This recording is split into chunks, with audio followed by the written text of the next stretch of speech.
por supuesto, las víctimas, principalmente las víctimas. Como dije, esta semana tuvimos oportunidad de conversar con Xóchitl Martín y con Sharim Guzmán, ambos sobrevivientes de La Luz del Mundo y denunciantes. Xóchitl, gracias por volver al programa esta misma semana. Bienvenida, gracias por estar aquí.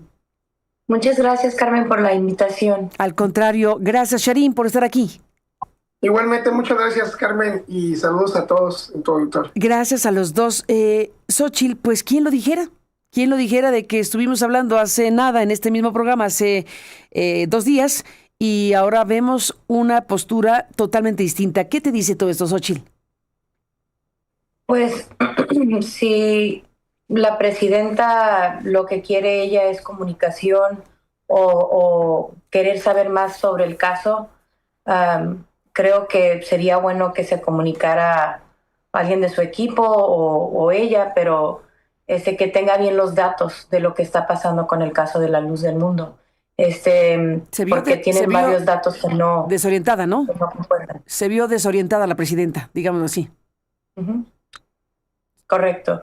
No tiene los datos bien y sería mejor que hubiera dicho, pues no sé bien de lo que está pasando en el caso, mi equipo lo va a investigar más, pero dijo datos que no son así.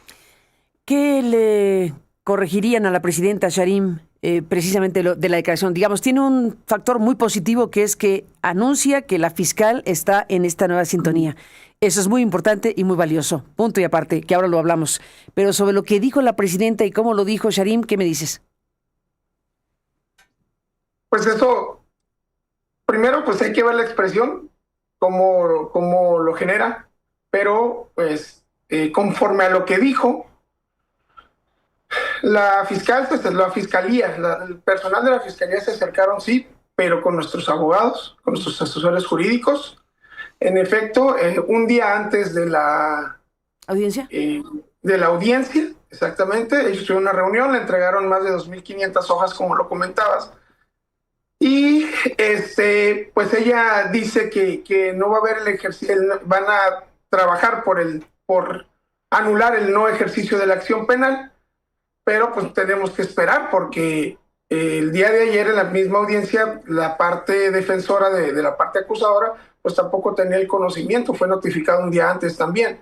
Entonces, me extraña mucho que al decir que hace 8 meses, o bueno, ya son 10 meses, hace 10 meses que se cierra la carpeta y no tuvieron todo eso listo, ¿no? Durante del cierre de la carpeta a los supuestos, a la notificación, son 8 meses y nunca dieron ninguno de estos documentos. ¿Y qué dice la presidenta? Que van a hacerlo, que van a estar ahí, pero pues no se vio. O sea, ayer nos preguntaban y es simplemente hasta no ver, pues no creer. Nosotros seguiremos en la misma sintonía. Se agradece que hoy hayan vuelto, pero no tenemos por qué agradecer la justicia. Sí. O sea, hay gente que decía, qué padre, esto, es que no tenemos por qué agradecer, es nuestro derecho, ellos están para hacer ese trabajo. Entonces, no hay nada que celebrar, ¿no? El punto es que tienen que hacer su trabajo, es lo que podemos decir. Y que no digan que la fiscalía ahora es quien está abogando por nosotros, sino porque son los primeros que dijeron que no iban a ejercer la judicialización. Simplemente queremos esa comunicación. Nunca fue nuestra intención no tener una buena comunicación con la fiscalía. Anteriormente la teníamos con la fiscal anterior. Es todo lo que estamos pidiendo. Sí, la comunicación. Y creo que lo que debería de tener la presidenta, tanto como la fiscal, es mayor interés de querer saber realmente de lo que pasan en estos casos, especialmente cuando se trata de grupos tan ligados a lo que es lo que es la delincuencia organizada. Hay algo que sí es muy importante, Carmen, que es, y que solicitamos, que la propia fiscal general de la República verdaderamente esté al pendiente, ¿sí? Porque es un caso muy polémico, muy grande. Hay quien decía, yo miraba en algún momento, miramos, que en el Senado alzaban la voz por las víctimas de Epstein, ¿no? Y hoy que fueron alzadas las voces por las víctimas de La Luz del Mundo fueron silenciadas. ¿Así? Y lo que le pedimos es que no pase el mismo caso de Epstein en México. Silenciadas es la palabra que usarían. Silenciadas. Sí, porque callaron. las 3 senadoras de la República salen y principalmente a Lili Telles le apagan el micrófono. A Lili Telles le apagan el micrófono y no le permiten decir y alzar la voz por los que no podemos tener esa voz en esas tribunas. Al contrario, hay miembros que pertenecen a ese grupo delincuencial que sí tienen la voz en esa misma tribuna. La clara desventaja que tenemos entre ellos y nosotros. Y tomando en cuenta que lo que hemos denunciado en Estados Unidos no se compara a la red tan enorme que hay en México. Es decir, en Estados Unidos, por el momento, digamos, en la red de políticos, quienes ellos y sus padres o sus antecedentes por sus nexos sus raíces tan arraigadas a lo que es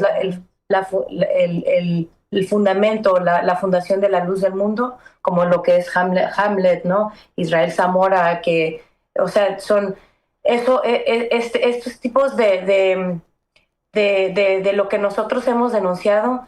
No es en Estados Unidos. O sea, en Estados Unidos, ¿qué dicen? Bueno, eso le toca ya a México, porque esos son delitos que ellos hacen en México, pero decimos, esas redes de política, o sea, no están ahorita en Estados Unidos, todas están en México. Es demasiado la información, son cientos y cientos y cientos de páginas de mías y de otras víctimas quienes hemos denunciado, pues claro, las tuyas en el tema político, pero en fin, no entendemos cómo una investigación, lo triple se podría decir de lo que fue en Estados Unidos, aún sigue siendo no conocido muy bien el caso por la presidenta, porque dijo muchos datos equivocados, y para mí hubiera sido mejor, le hubiera tenido más respeto que hubiera dicho, pues no conozco el caso, lo voy a averiguar, o quiero hablar con estas personas quienes tienen el caso, por lo menos los abogados, que la fiscalía tenga ese interés de realmente conocer más del caso, en vez de mentir o en vez de arreglarle las palabras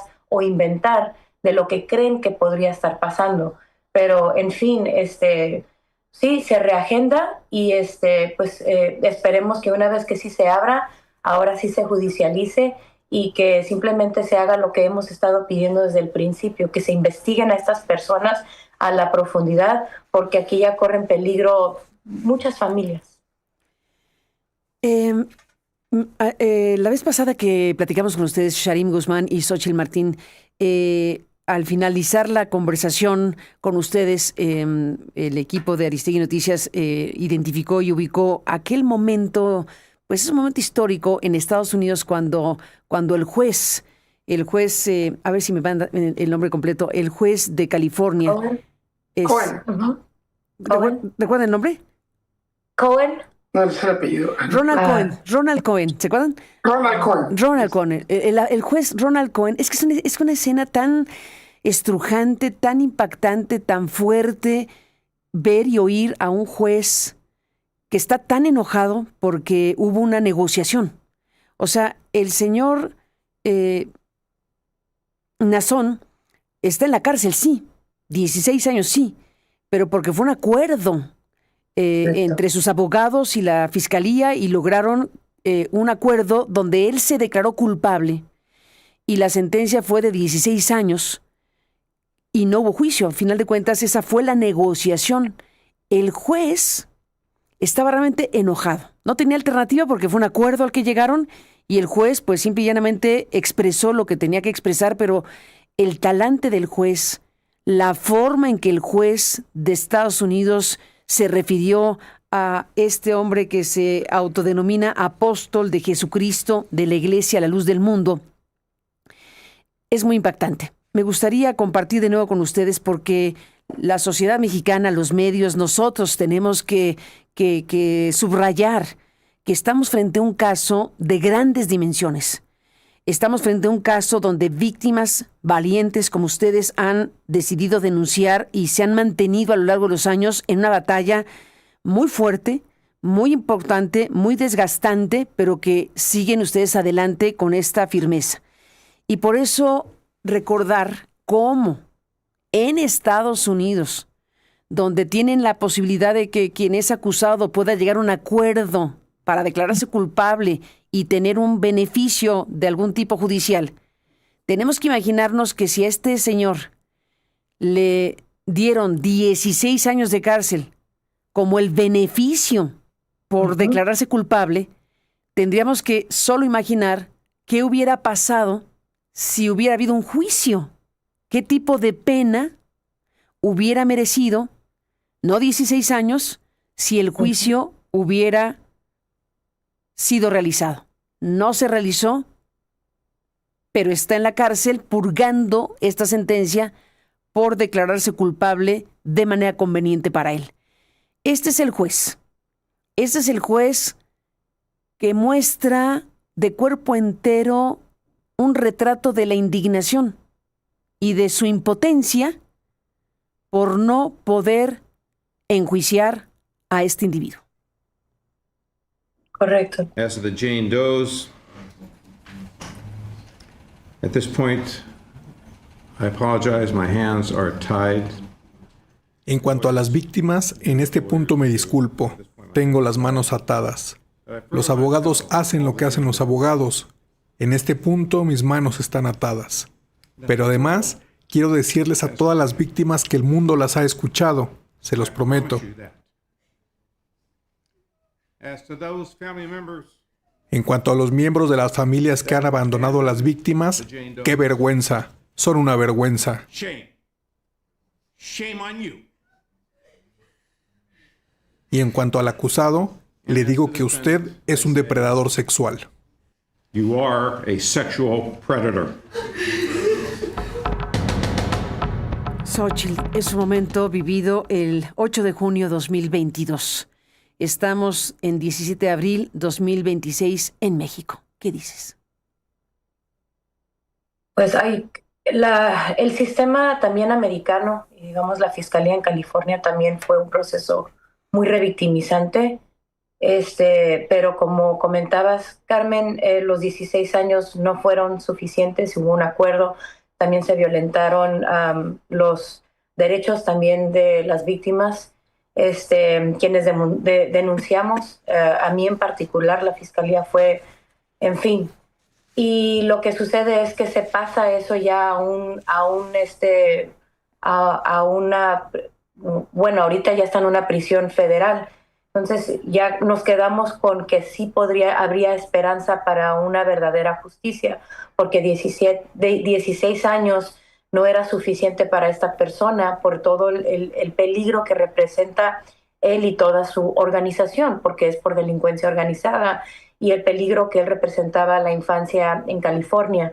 Entonces el gobierno americano en la seguridad de la nación, que es Department of Homeland Security, toma el caso por todo ya lo que es la red de delincuencia organizada y otras acusaciones del gobierno por víctimas y testigos y evidencias que tienen, y lo jalaron y se lo llevaron a un nivel ya federal. Sigue el proceso, los agentes siguen trabajándolo. Ahorita pues siguen saliendo ya más sobrevivientes a denunciar. El juicio está puesto para el próximo año, 2027, y pues sigue el proceso en Estados Unidos, y eso sí da un poco de paz, pero siendo que en México no hay nada y parece que fue retrocediendo hasta apagarlo, eso es en donde fue como una bota en el cuello, porque en México es en donde nació todo y sigue pasando, como te decía, en Estados Unidos no tienen el poder ni en lo más mínimo de lo que tienen en México. Y acá le dicen el problema Epstein de México en Estados Unidos, lo han dicho senadores, es el problema Epstein a San Joaquín de México.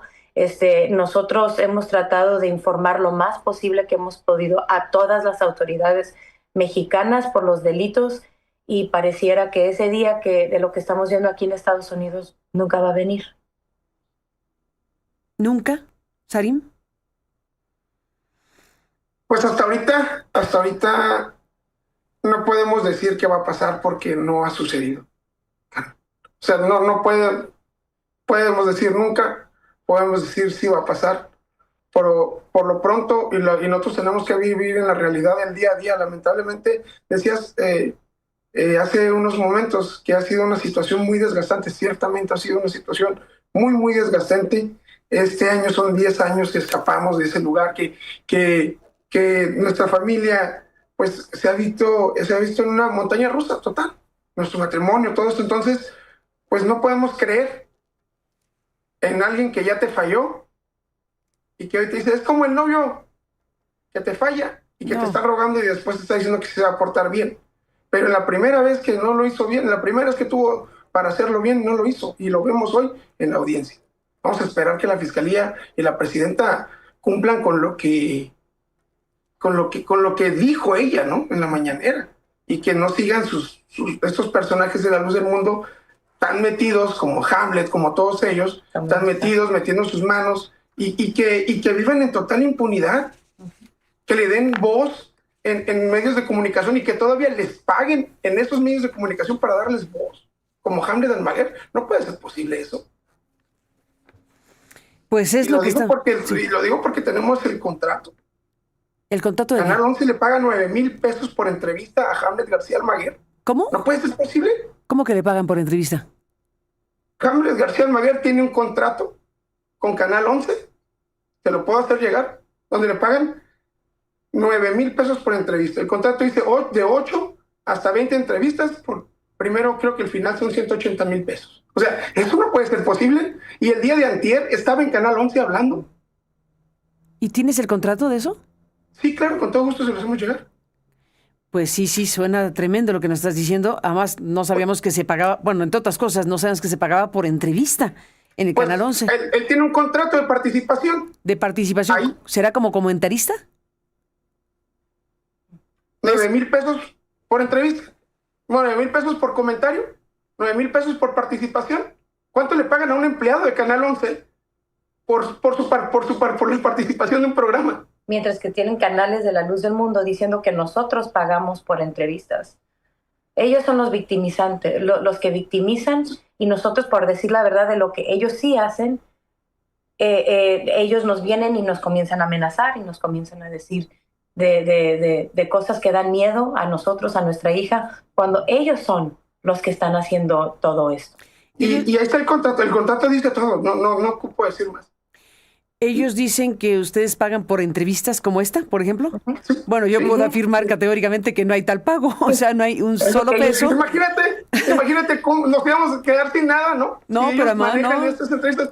A final de cuentas, nosotros agradecemos a todos los medios de comunicación que nos han abierto la puerta, que a estos medios de comunicación que se han ofrecido sin condición alguna, en el sentido de que quiero que tú seas primero, que todos han sido abiertos, en los que hemos participado, todos han sido abiertos y nos han abierto la puerta escuchando a las víctimas. ¿Por qué? Porque entendemos que es la labor de los medios de comunicación de informar, y esto que está hoy pasando fue algo terrorífico para México.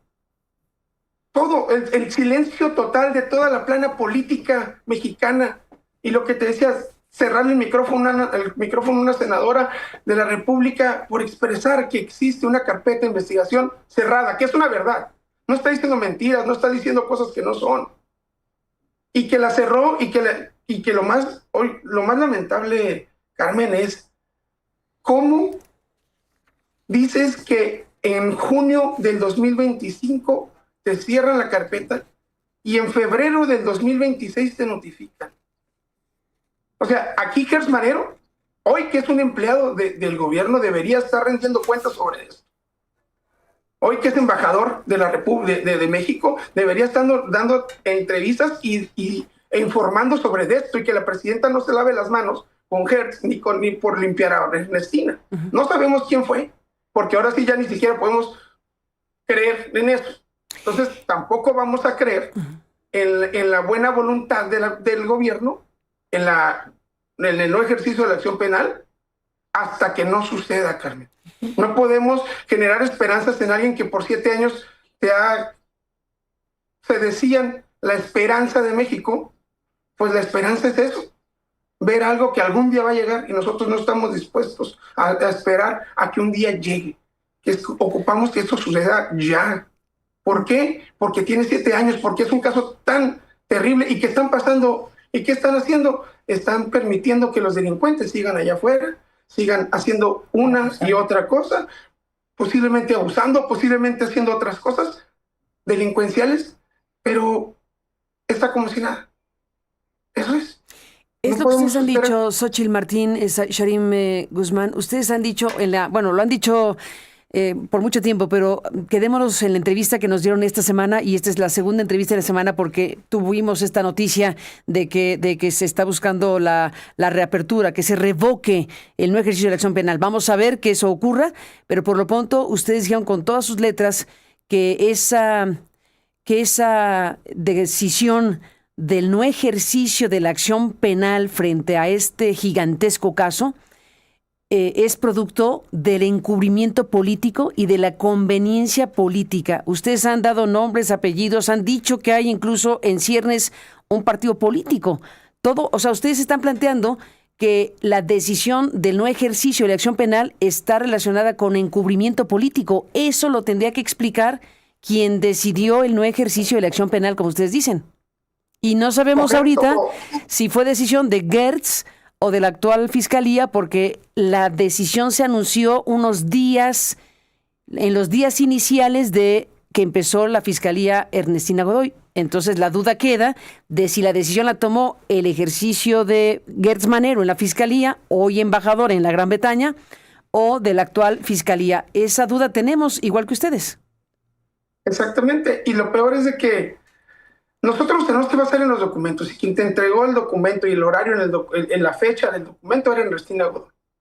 Ernestina Godoy es la que tiene que aclarar quién fue, no la presidenta, porque la presidenta no es mandadera de la fiscal. No puede ser posible eso. Al revés. Que la fiscal teóricamente no tendría que ser mandadera de la presidenta, ¿o a qué quisiste decir? Porque la fiscal es quien tiene que dar esta información. Pues sí. Sí, no la presidenta. La fiscal es un caso, se supone que es una fiscalía autónoma. Bueno, la presidenta contestó porque le preguntó a alguien de la prensa. Entonces está bien que le preguntaron y ella dijo, pues, muy desorientada la presidenta porque no tenía claridad del asunto. Es que eso es a lo que me refiero, Carmen. Si la información la da la actual fiscal, pues ya no vamos a tener dudas. ¿Sí me explico? Sí. A lo mejor fui demasiado expresivo y me disculpo, pero quien tiene que dar la información es la fiscal general de la República. Es para que ya hubiera dado una rueda de prensa e informado no solamente a los medios, a las víctimas, porque no puede ser posible que nosotros que estamos aquí ni siquiera sabemos. Uh-huh. Eso es. Sí.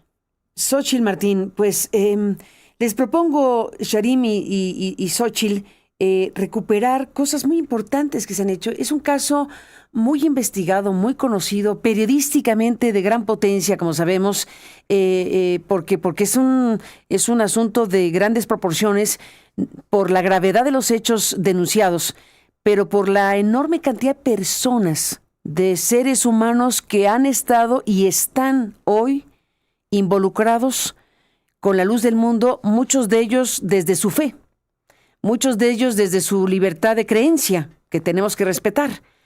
Tenemos una iglesia que moviliza a una cantidad de personas enorme. No sé si ha subido o bajado su feligresía, no lo sé, pero sabemos que es un tipo de iglesia, ¿no? O de organización que tiene una dinámica de actuación que hace que miles de personas estén en torno a ella, con las características que ustedes han señalado a lo largo de la historia.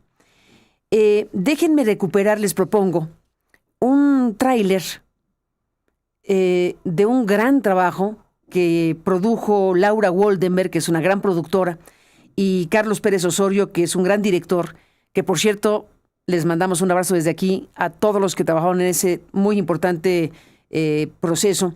Ganaron el premio Gabo. Yo, que formo parte del Consejo Rector del premio Gabo, tuve la oportunidad de ver esta obra maestra que se llama La oscuridad de la luz del mundo, de Laura Waldenberg y Carlos Pérez Osorio, que se hizo en Netflix. Le mandamos un saludo a Paco Ramos, que es un mexicano fantástico, que es vicepresidente de Netflix y que promueve contenidos muy potentes desde esta gigantesca plataforma. Así que saludos a Netflix, a Laura Goldenberg, a Carlos Pérez Osorio y a los que participaron de este trabajo, que es muy importante porque se puede ver ahí realmente a las denunciantes contra este autoproclamado apóstol de Jesucristo de la Iglesia, la luz del mundo, exponer, como dice Netflix, los abusos que sufrieron a través de entrevistas exclusivas. Déjenme junto con ustedes compartir con el público este tráiler que nos toca estas fibras, que nos dice de qué tamaño es todo esto y de qué tamaño es la exigencia a las autoridades de México, del ámbito político y del ámbito judicial y de la Fiscalía respecto a este caso que ustedes han denunciado. Ha habido hombres que me han preguntado, ¿y de veras a usted Dios le habló? Y yo les digo, sí. Escuché una voz que me decía, Nazón Joaquín García es mi escogido. Jamás me imaginé que en el lugar donde yo me sentía más segura era donde me iban a pasar las cosas más aterradoras. La iglesia cuenta con 5 millones de fieles en 58 países. La figura del apóstol es lo más importante. Sin un apóstol no existe la iglesia.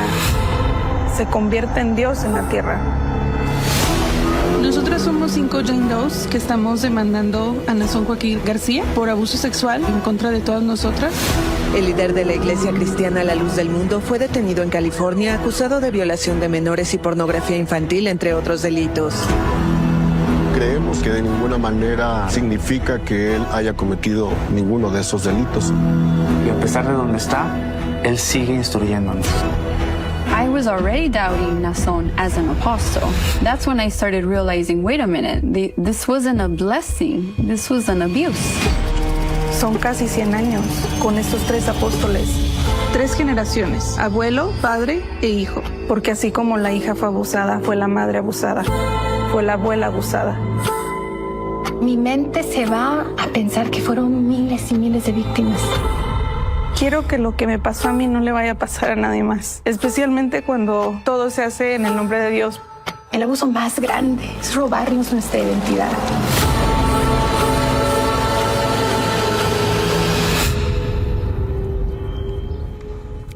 La oscuridad de la luz del mundo de Netflix, muy importante. Este trabajo de Laura Goldenberg, Carlos Pérez Osorio y todos los que participaron. Y déjenme cerrar, Xóchitl y Sharim, con este comentario. México tiene derecho a saber quién decidió y por qué decidió el no ejercicio de la acción penal en contra de quienes ustedes han señalado. ¿Quién en México decidió ese ejercicio, ese no ejercicio de la acción penal? Xóchitl, ¿cómo te despides? Pues antes que retirarme, quiero decirle a los ciudadanos de México que no dejemos de hablar de este tema. Sabemos que hay un mundo de problemas en el país de México, pero hablando de la corrupción y la delincuencia organizada, pero lo más horrible es cuando hay delitos en contra de la infancia, de los más vulnerables, y eso es lo que está sucediendo en la luz del mundo. Y tenemos, como comentabas, todo el derecho de saber quién es el que tomó la decisión de decir que esto ya no importa, ya no se ocupa saber, y si se volvió a reabrir, también es el derecho de los mexicanos que estén al tanto de lo que está pasando en el caso. Sin duda. Sharim, ¿cómo te despides? Sharim Guzmán. Pues primeramente agradeciéndote, Carmen, solicitando de igual manera que la Fiscal General de la República aclare cuál es la situación, la verdad es que más allá de una exigencia de por qué y lo quiero exigir y quiero saber, yo creo que es nuestro derecho saber quién te hizo esta acción. Y sobre todo, agradecer a los mexicanos que se han sumado, a las senadoras que desde la tribuna se sumaron a hacer un señalamiento y un posicionamiento respecto a este tema, a los miembros de la Luz del Mundo que también están ahí, alzando la voz de alguna u otra manera, y sobre todo decirle a los exmiembros que, de ser posible esta judicialización, pues entre más seamos, esto es más fuerte y es mejor, que dejamos el miedo a un lado, porque las intimidaciones ya empezaron, Carmen. las llamadas ya empezaron de alguna manera, ¿no? Hay gente de otro tipo que buscándonos en particular, haciéndote videos de cosas que uno señala y que uno tiene la información. ¿De qué hablas, Sharim? Yo señalé que Héctor Yunes Landa tiene relación con la Luz del Mundo y es verdad. Y él estuvo en un evento en el Senado de la República donde él dio las palabras de bienvenida, donde él entregó un reconocimiento a Nazón Joaquín. Y es verdad. El señor sacó un video negándolo y yo tengo las pruebas que eso es verdad. Haciendo oración en el púlpito. Haciendo arrodillado frente al ministerio de Nazón Joaquín haciendo oración en Veracruz. O sea, nosotros lo tenemos y no ocupamos que esta gente, este tipo de clases de políticos vengan a querernos silenciar por las relaciones que tienen con ellos. Si no les gustó la palabra que yo dije vinculado, pues tienen las relaciones con ellos. Porque no puede ser posible que tú continúes teniendo una relación con un grupo que su líder está señalado. Que no puedes seguir tú reuniéndote con gente que está vinculada a una persona como esta, como Nazón Joaquín, como un ofensor sexual, y que hoy prefieres creerle a la Luz del Mundo antes que a las víctimas. Y sí, lo digo como es y afrento las responsabilidades y tengo la información, por eso es que lo digo. Sharim Guzmán, muchísimas gracias por estar aquí y seguimos en contacto. Hasta la próxima. Muchas gracias, Carmen. Xochitl Martín, gracias por estar aquí, Xochitl. Un abrazo a los dos. Gracias por estar aquí, a los dos sobrevivientes de toda esta historia. Y bueno, pues evidentemente estamos frente a una circunstancia que nos obliga a seguir muy de cerca lo que está pasando con este caso. Se realizó esta audiencia en pocos minutos. Se pospuso la audiencia para ver si se revoca o no la decisión de declarar el no ejercicio de la acción penal. Por cierto que mencioné a la jornada, pero no mencioné con justicia a todos los que trabajaron esta información, que son Alma Muñoz, grandes periodistas, Alma Muñoz, Alonso Urrutia y Juan Carlos G. Partida, reporteros